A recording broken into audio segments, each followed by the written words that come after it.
One of the unusual things about obsession is that we never get any kind of explanation for what it is that's taken over Nikki. Usually in these kinds of movies, you at least find out what the possessing entity is.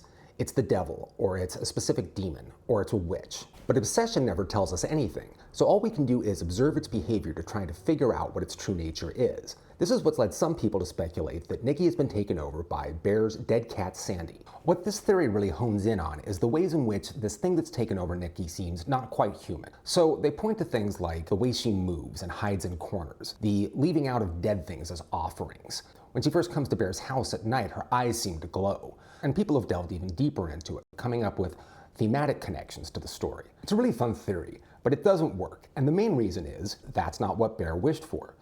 The thing with the One Wish Willow is it's not a monkey's paw. It's not one of these cursed objects where whatever you wish for is going to backfire on you.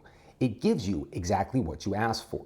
We see this in the movie with Ian, and director Curry Barker has said so as well. Everyone kind of treats the One Wish Willow like it's this cursed thing. But the thing is, the thing that Bear wishes for is cursed. The One Wish Willow doesn't have to be. I mean, you see the crystal shop guy. He's like, I already used my wish, man. You know, it's like he must have gotten away with it. So the problem comes in exactly what it is that Bear wishes for.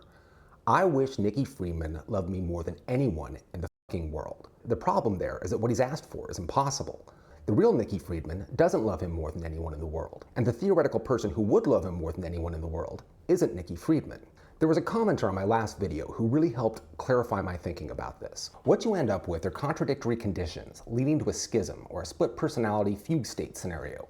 If Nikki was madly in love with Bear, she wouldn't be Nikki. And so the wish is getting around that contradiction in ways that are terrifying and destructive. I don't think the film is about AI in any meaningful way, but this is exactly what happens in 2001, and is the reason Hal ends up trying to kill the entire crew. Now, I don't think the story's about AI either, but I do think AI is a kind of useful metaphor for thinking about what this entity that's been created is. Basically, it's as if the wish created a simulation of Nikki that could fulfill the requirements of Bear's wish. So if you think about how something like ChatGPT is created, it's a neural network, and what you do is you stuff it full of information, give it a goal, and then it figures out its own way to fulfill that goal. And if you look at what this simulated Nikki is doing throughout the film, it is constantly trying out different tactics to fulfill its singular goal of getting Bear to love it. So in the very first scene, right after he's made the wish, she tries a number of different tactics.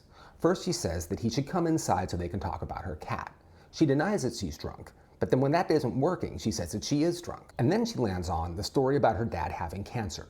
And that seems to work, at least for a little while. But then she screws it up by acting strangely that night, and then especially by leaving the cat out in the morning. So by the next day, she's realized that this tactic isn't working. So she tries something different. She actually backs off for a minute. She accepts the ride home from Ian. She adopts the story about having been on MDMA. And then that night, she goes back to his house, gets dressed up, tries confessing her feelings for him. She even makes up some fake details, like this started back around Christmas. And that works. And after this is when we get that long, almost rom-com montage of the two of them watching TV and playing guitar and laughing in the shop, and she seems almost like a normal person. And at the beginning of the scene in the restaurant, where she's teasing him about his ambitions to be a food critic, she even kind of seems like the real Nikki that we saw at the beginning of the movie. It's not until Bear calls her out on the lie about her dad that she really starts to break down. You can hear the frustration in her voice when she says, "What does it matter if it's a lie?" Because she thought she had finally figured out the correct strategy, and now it's not working again. And then it's like she doesn't know what to do. She starts switching erratically between different strategies. She's hiding in the corner, and then she's yelling at him, and then she's apologizing, and then she's being sweet. And then there's a bit where she literally freezes after he leaves for work. It's almost like the human equivalent of the little spinny ball you get on your computer screen when it crashes.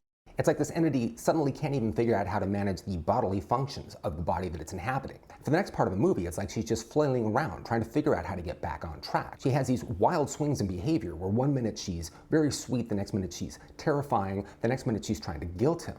Until finally, once we get into the back half of the movie, she decides that what the problem is are Bear's outside relationships. Now, Sarah's the obvious one, but it's Ian too. It kind of gets lost in the run-up to the climax, but when Bear shows up at Ian's house with the One Wish Willow, Ian says, "What's going on with Sarah? She's been texting me all morning and telling me to come over there."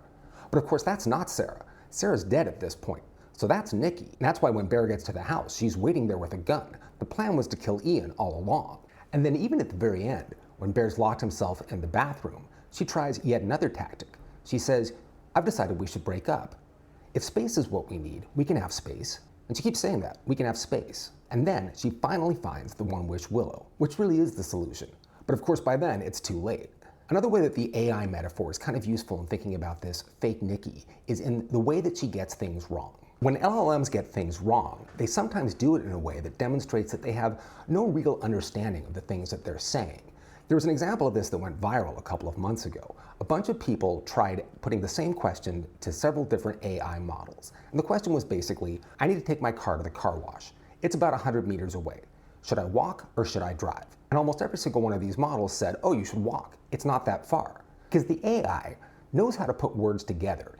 It has some sense of what the correct order of them is, but it doesn't have any real understanding of what they mean. And you see something similar in this fake Nikki, especially right after she's created in the very first scene after Bear makes the wish. Maybe you want to come inside? I mean, I did just lose my cat, Bear. Oh, wait. I mean, you lost your cat. Are you okay? Are you okay? It's as if she understands the basic shape of the things she should say, the words she should use, but she doesn't really know what they mean. Then there's a bit where she leaves out the cat. She seems genuinely confused by why Bear's upset. He says, that's fucked, Nikki. And she says, I don't know if it's fucked, Bear. And Bear says, yes, it's fucked. And then she says, is that good? And you can almost see where she'd be confused because people do leave bodies out as a memorial. Some people have open casket funerals. So again, it's like she understands the basic shape of things, but she can't put together the context. And what's really interesting about this is the way it connects thematically to Bear. Think about the very first scene in the movie, when Bear is practicing confessing his feelings to Nikki.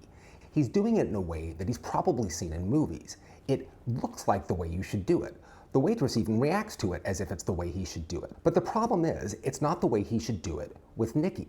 And when Ian tells him to be playfully mean, to bring up freaky Nikki, he says the words that Ian says to say, but he doesn't grasp the context that Ian's talking about. He's not being playful. He's just being strange.